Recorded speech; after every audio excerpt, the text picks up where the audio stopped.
कखड़न में मुझो चंद्र खा सुनो यार दो अज कुर्ब करे मुझे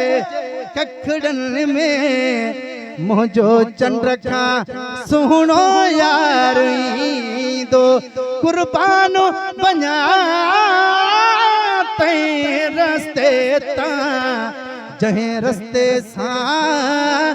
मन ठार दो अज कुर्ब करे मुझे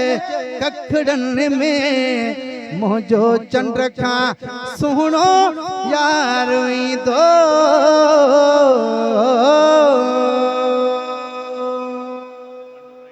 से जा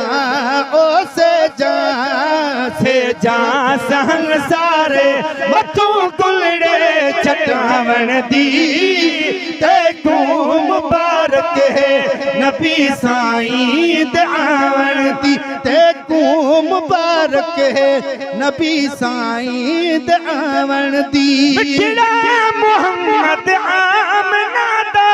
लाल आया लजपाल है आया लजपाल है आया अल्हम्दुलिल्लाह घड़ी हर को सजावण दी ते को मुबारक है नबी साईं दावण दी आहा ते को मुबारक है नबी साईं दावण दी से जा ओ से